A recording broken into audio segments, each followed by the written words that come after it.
Aujourd'hui en Ile-de-France et demain en province pour la deuxième vague de départ en vacances. Quelques 3 millions d'automobilistes sont attendus sur les routes ce week-end.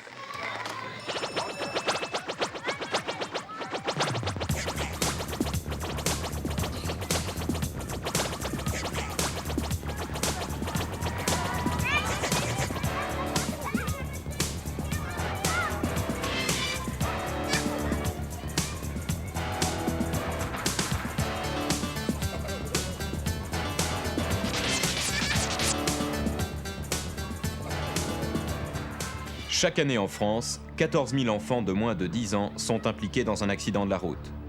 Parmi eux, 1400 blessés graves, marqués à vie. Chaque semaine, au moins 4 enfants passagers d'automobile disparaissent dans ces circonstances.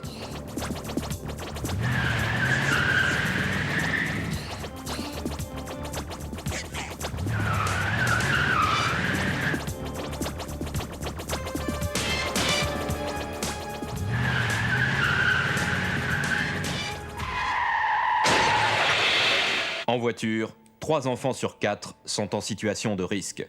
Bonjour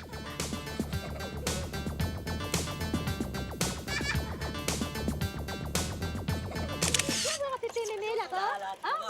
Voilà. Allez, hop, t'assois. Allez. Oui, oui, Cécile va nous rejoindre, t'inquiète pas. Voilà.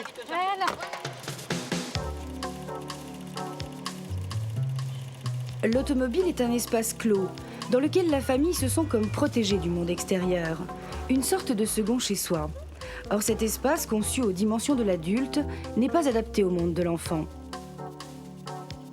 Marion, 3 ans, pense qu'elle est à l'abri dans l'auto de papa et qu'elle est assez grande pour regarder la route. Elle aime se mettre à genoux sur la banquette arrière et faire signe aux autres voitures. Mathias, 8 ans, est fier. Il pense que la voiture familiale est rapide, puissante et très solide. Robin est encore tout petit. Bien que cela soit interdit par la loi, sa maman le tient parfois dans ses bras, en particulier lors des petits trajets. Elle pense qu'avec la ceinture qu'elle porte, elle serait en mesure de protéger Robin en cas de choc. Mais si un accident se produisait à cet instant, que se passerait-il pour Marion, Mathias et Robin ?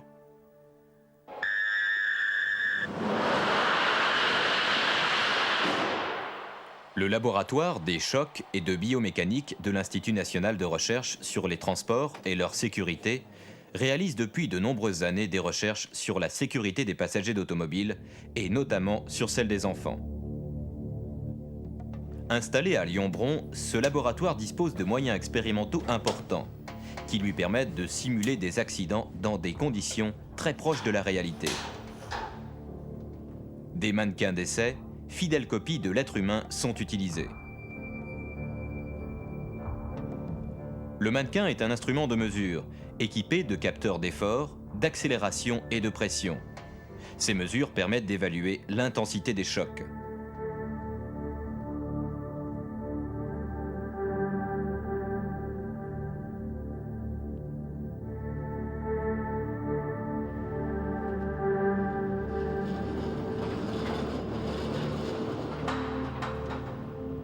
Debout, s'agrippant au siège de ses parents, Marion n'est protégée par aucun dispositif de sécurité.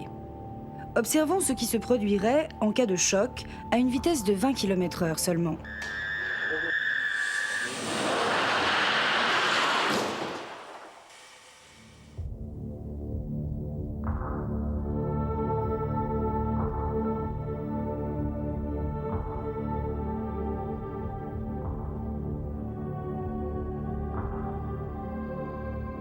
Quant à Mathias, également sans protection,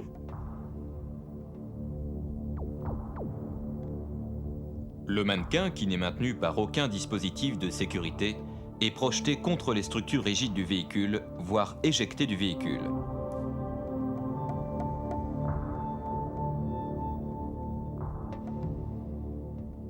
Pour un enfant, l'éjection multiplie par 10 le risque d'être tué. et Robin, dans les bras de sa mère. Un adulte n'a pas la force suffisante pour retenir un enfant, même lors d'un choc à faible vitesse. Une protection est indispensable. Comme l'adulte, l'enfant a droit à un dispositif de sécurité. La plupart des systèmes proposés sont homologués. Il est important de s'en assurer car l'homologation garantit la conformité des dispositifs aux normes de sécurité. Il existe aujourd'hui différents modèles adaptés à la morphologie de l'enfant.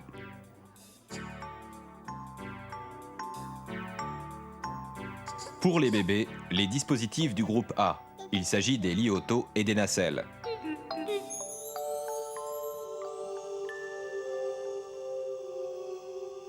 Les bébés possèdent une musculature très faible et doivent voyager en position couchée. Ils dorment la plupart du temps et doivent donc bénéficier d'un dispositif favorisant le sommeil.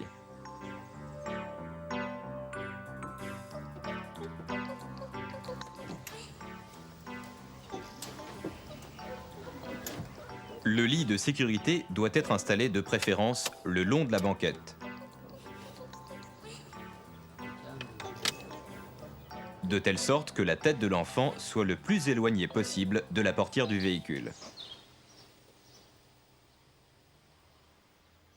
Enfin, il est essentiel de fermer complètement le filet de protection afin d'éviter toute éjection.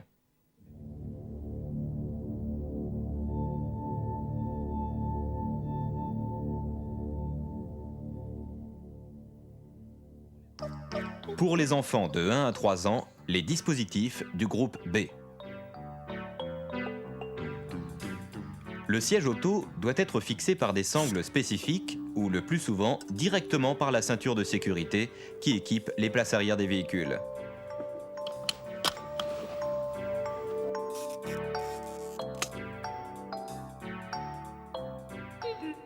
Votre enfant est maintenu dans son siège par un harnais. La boucle de verrouillage doit passer au ras des cuisses pour éviter toute pression sur le ventre. Il est important de bien ajuster le harnais et de régler, si besoin est, l'inclinaison du siège.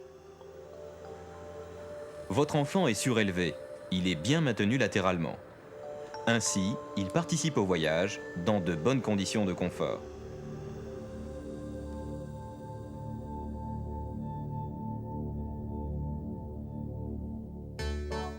Pour les plus grands, les dispositifs des groupes C et D. Il s'agit des harnais et des réhausses. Les dispositifs réhausseurs sont conçus pour adapter la ceinture prévue pour adultes à la taille de l'enfant.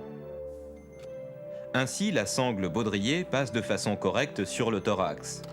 Et, ce qui est important, le brin inférieur passe bien dans l'angle cuisse-bassin. Votre enfant voit mieux la route et profite ainsi pleinement du paysage.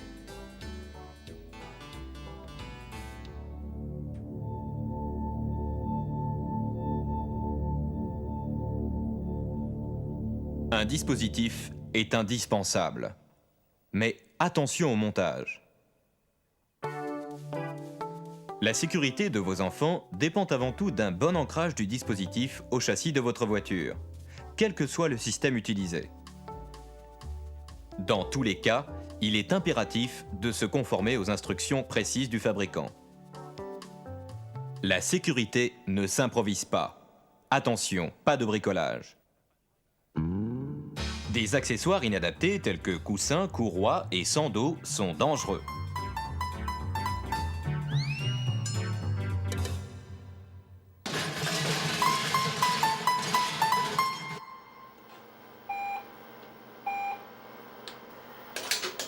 La sécurité est le fruit d'expérimentations très poussées, de tests analysés dans les moindres détails.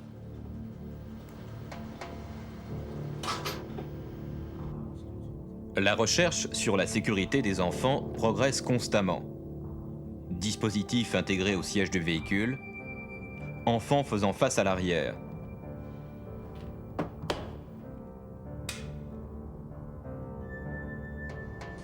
De nombreux constructeurs et équipementiers travaillent sur ces nouveaux procédés.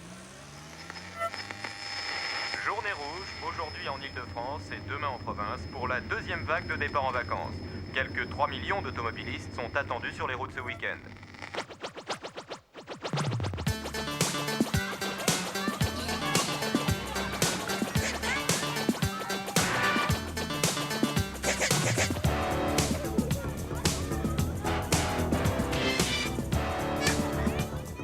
Vous aussi, faites progresser la sécurité.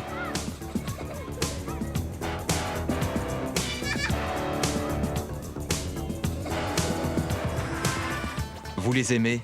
Protégez-les.